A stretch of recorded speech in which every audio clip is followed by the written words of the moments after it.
सत्संगत जी, प्यार से कहना धन्यकार जी।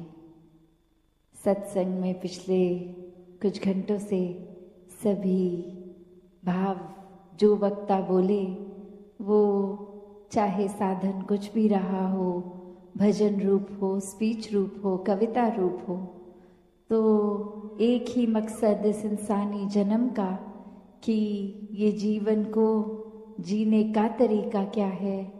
ये जीना तो है, पर खुद को सिर्फ ये शरीर मान के नहीं, एक जीवन जो मिला है परमात्मा द्वारा, वो सिर्फ प्रभु परमात्मा को प्राप्त करना ही परम लक्ष्य के लिए मिला है।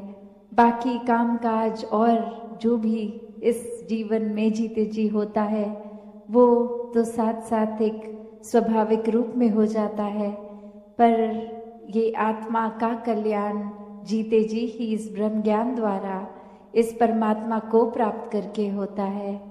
तो एक आत्मा जो हमेशा से एक बंधन में बंधी हुई, एक सल्वेशन, मुक्ति, आज़ादी की बात इस आत्मा की, तो वो मनुष्य जन्म में ही संभव है। तो जीते जी समय न्या व्यर्थ किया जाए, ऐसा ही संतों ने सिखाया है। तो कैसे ये आत्मा का हल, ये सल्यूशन, ये मुक्ति, ये परमात्मा की जानकारी और उसी से अपनी आप की जानकारी होती है कि वाक्य में तो शरीर तो कुछ सालों का ही है, असल में तो इस आत्मा की पहचान ये परमात्मा है। और जीते जी इस रास्ते पे चलेंगे और अपने आप को मानवीय गुणों से भर कर चलेंगे, तो ही वाकई ही ये जीवन जीने के लिए एक असली जीवन, मनुष्य जीवन, दैवीय गुणों से भरा हुआ एक मुकम्मल जीवन होगा। और इसी समय फिर ये हकदार भी मृत्यु के बाद भी ये मोक्ष का, मुक्ति का।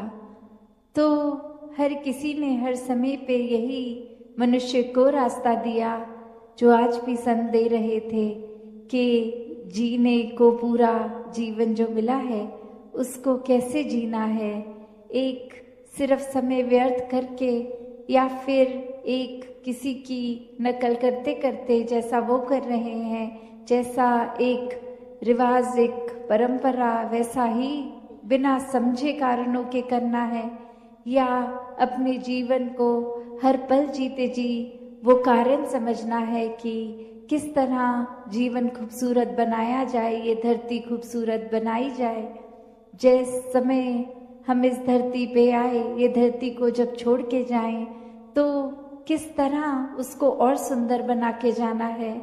एक प्राकृतिक रूप में भी जहाँ एक कर्तव्य है हम सबका, किस तरह ये दूषित हवा को पेड़ उगा के भी स्वच्छ किया जा सकता है, और ये कचरा ना फैला के एक उस रूप में अपनी नियमित जगह पे वो कूड़ा इकट्ठा करना। और कैसे वो रिसाइकल की भी बात आती है कि व्यर्थ चीज़ नहीं करके उसका किसी और तरीके से भी इस्तेमाल करना। वहीं वो बात कि ये फिर प्रदूषण सिर्फ बाहरी संसार का नहीं, ये जीते जी हमें अंतर मन को भी साफ करना है, इस परमात्मा को और बसा के, जो कि पहले ही हमारे भीतर भी है, बाहर भी है, कण कण में है, हर जगह है।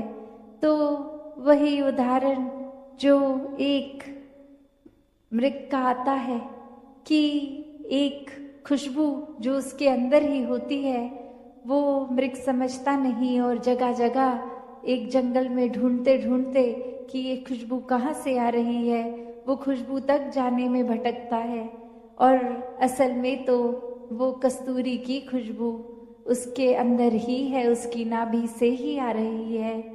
और कैसे ये समय फिर व्यर्थ हो जाता है सिर्फ और सिर्फ वो भटकन में। तो ये पहचान परमात्मा की जब हो जाती है, तो वो भटकन एक समाप्त हो जाती है आत्मा की। अब उस तरह देखें तो फिर जिस तरह उस मृग को बता दिया जाए कि इधर उधर भटकने की जरूरत नहीं है, आप जिस स्थान पे हो उसी स्थान पर ये खुशबू भी है। तो बात वही, परमात्मा हर जगह है, अंग संग है। जिस समय जैसे अभी भी आवाज लगा रहे थे महापुरुष के, ये ब्रह्म ज्ञान की दात आज सत्संग के बाद भी ये प्राप्ति की जा सकती है। तो बात वही कि सिर्फ सत्संग में आने का मतलब सिर्फ वो नहीं कि आए एक क्रिया रूप में बैठ गए, कुछ सुना भी कुछ अनसुना किया, कुछ अपना ध्यान इधर उधर लगा लिया, भटका लिया, पर मूल को नहीं पकड़ा। मूल तो बस ये परमात्मा ही है। इस परमात्मा को जो पकड़ लेते हैं, मन में बसा लेते हैं, हर समय इसका दीदार करते हैं, एक एहसास में इसी निराकार के रहते हैं, तो वो ही वाक्य ही संत है। उनका जीवन हर पल भक्तिमय है, वरना तो भक्तों के ऊपर ऐसे जीवन जीने के लिए उनका तो कारण था ये परमात्मा, पर दुनिया ने सिर्फ एक वो पकड़ लिया कि जिस तरह उन्होंने किया हम भी वही करेंगे, पर मूल नहीं पकड़ा, ये परमात्मा को जानने की जिज्ञासा नहीं अंदर रखी, इस परमात्मा को प्राप्त नहीं किया, तो फिर सिर्फ एक दिखावा, एक नकल रूप ही करना तो एक जीवन को सफल नहीं बनाया। क्योंकि वो एक उस तरह की बात है कि अगर कोई एक घाव है, चोट है, तो उसको पहले मरहम लगा के वो अपनी त्वचा को, स्किन को नॉर्मल करना है, वरना तो एक छुपाने के तौर पे ऊपर से मेकअप लगा के भी छुपा दिया जाता है। तो बात वही कि ये ऊपर की सुंदरता नहीं, ये अंदर से भी सुंदर होना है। ये हर किसी के अंतर्मन की जो भटकन ये आत्मा की, ये सिर्फ और सिर्फ इसका समाधान ये परमात्मा ही है। जैसे ही इस परमात्मा को देख के भक्ति की शुरुआत की जा सकती है, उसी तरह फिर अपने मनों में और गुणों को भी अपनाया उसी पल से जाया जा सकता है। और वो फिर एक ऊपरी मेकअप की तरह अच्छा व्यवहार नहीं, एक अंदर से वो जिस तरह इस नाभि में खुशबू उस मृग के, तो वही अंदर से बाहर की सुंदरता तभी बनती है जब एक एक मानवीय गुण खुद बन जाते हैं। सिर्फ प्यार की बात ही नहीं, पहले प्यार बनकर फिर प्यार बांटना। सिर्फ एक विशालता की बात नहीं, इस विशाल निराकार परमात्मा से जुड़ गए। ये इतना विशाल जिसका कोई अंत ही नहीं है, कोई शुरुआत ही नहीं है। जब इसके साथ मन जोड़ लेंगे तो हम भी अपना मन इतना विशाल बना लेंगे कि सबको अपना लेंगे।